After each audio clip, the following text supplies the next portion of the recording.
The most obsolete idea is go to school, get a job, work hard, save money, get out of debt, and invest for the long term in the stock market.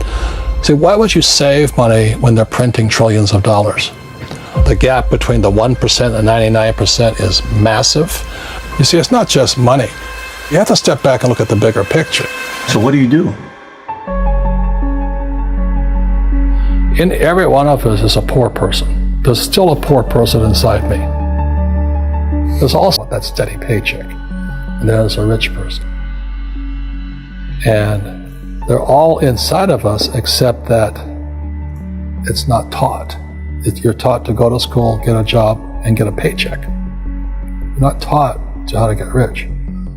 If you read Rich Dad, Poor Dad, my rich dad refused to pay me. He said the paycheck was one of the most damaging things you could take in your life. He says the moment you take a paycheck, you're an employee, and that's the mindset. So my rich dad never paid me. He drove my poor dad, government employee, nuts. You gotta pay people, you gotta pay people. And Rich Dad was not saying that the paycheck was bad. He says you didn't want to be a slave to money. So as an entrepreneur, if Rich Dad folded, I just started another company. I don't need a paycheck. I don't need anybody to take care of me. If my government doesn't like me, I move to another country because they need entrepreneurs there.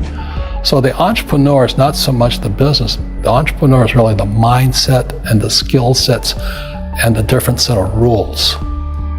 You see, small business does not operate in the same rules as big business.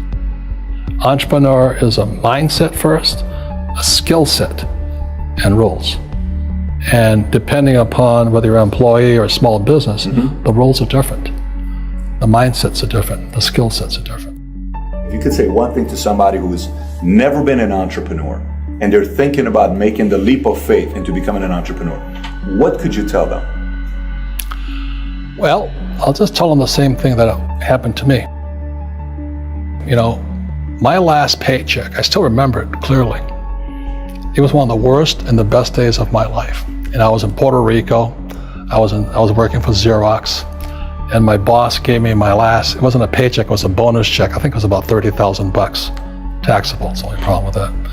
So I got this check and I went, holy mackerel. So I was excited, but I was also disturbed.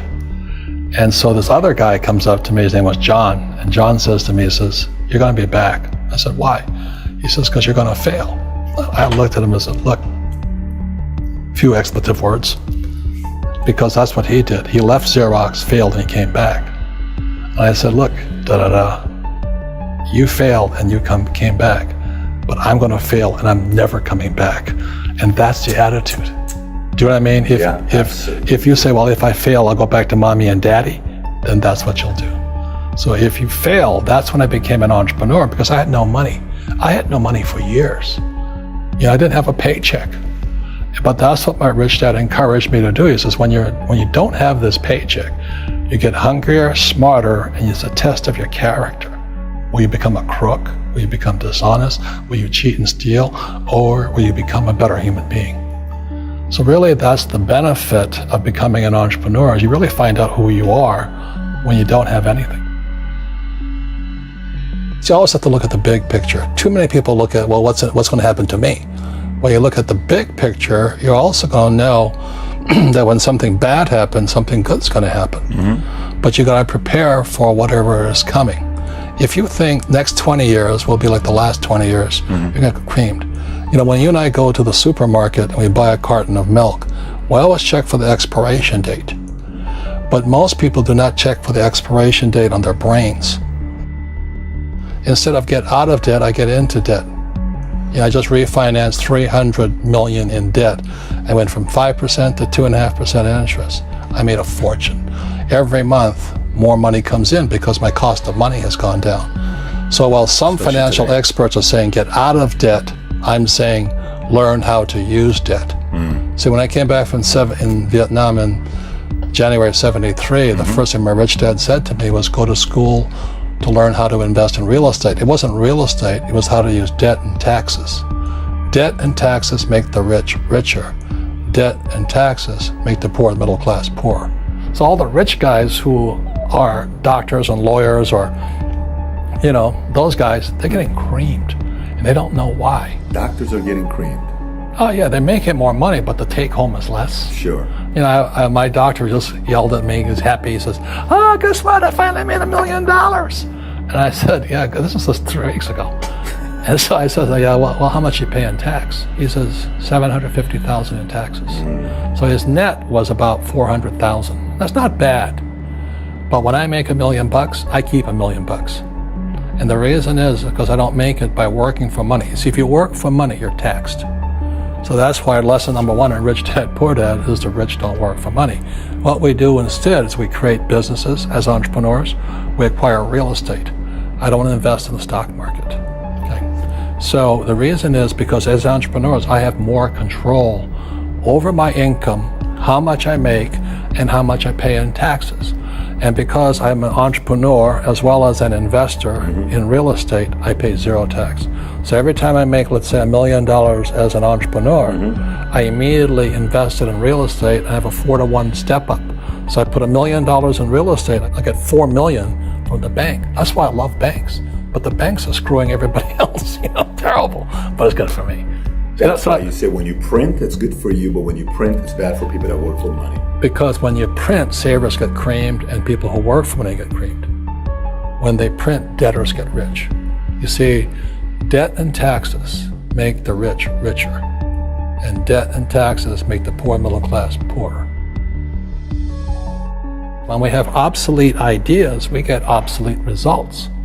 So what's happening for most people, the idea of going to school, getting a job, working hard, saving money, getting out of debt, buying your house because it's an asset, and investing for the long term, is obsolete. The world has changed. The world changed in 1971 when President Nixon took us off the gold standard and money became debt. What if we get rid of school? Then what would happen? Would it be better if we had no educational system at all? No, I'm saying education is more important before. It's just obsolete. You know, there's Moore's Law, which states information doubles every 18 months. In other words, everything's obsolete 18 months. So, and this is just a recent phenomenon. So when you come out of school, you're already obsolete. And that's why I'm the old guy, you know. I meet my friends who went to Harvard. Yeah, I went to Harvard. I said, yeah, that was how long, 50 years ago? Today, the banks are charging you interest to save money. In other words, banks don't want your money because they printed too much of it. And that's why there's this bubbles in stocks and bubbles in real estate and all this. People are dumping the cash because, as I said in here, savers are losers and cash is trash. And yet people are, well, I want a high-paying job. Well, that's an obsolete idea. Get out of debt is an obsolete idea. You should learn how to get into debt, how to use debt to get rich, and they'll never teach you about taxes. The reason the 1% is way up here and the 99% are going this way is because when you print money, 2 things happen: inflation and taxes. It's crushing them. And any entrepreneur thinks, I'm just going to make money, I'm going to start a business and make a lot of money because of what we talk about. They really have got to smell the roses, man. You know, that's not what the real entrepreneurs are doing. Most entrepreneurs, there's 28 million small business owners in America. 24 million are what are one-person entrepreneurs. They're called non-employee entrepreneurs. So and that's what happens is when people don't really understand what an entrepreneur does. So most big people are self-employed, but they're not really entrepreneurs. The self-employed pay the highest taxes of all, and nobody tells them that. Yeah, it's also called the entrepreneurial spirit, but what we were actually talking about was there's no such thing as a bad economy. You know, there's external, you and I, we all have an external economy, but we also have an internal economy. And the willpower is to change our internal economy. So for me, I can see the good and I can see the bad. I don't really give a damn because I'm going to be rich anyway. But a poor person with a poor personal economy, all they're going to see is a bad economy because they don't know how to make money in any economy. And a middle class person, they have a middle class economy. You know, what they want is a nice house and a steady paycheck and the job and the car. And so when you take their job away, to them, that's disaster. Well, since an entrepreneur doesn't have a job anyway, it's no big deal. So all I'm saying to people, and it's what Bucky Fuller taught me, is always 2 sides, you know what I mean? You need to use plural at minimum 2.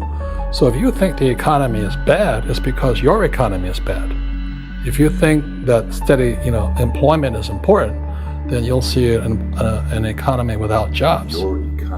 Your economy versus the external economy. What you control versus what you can't control. I can control. Yeah, it's called an internal focus versus an external focus.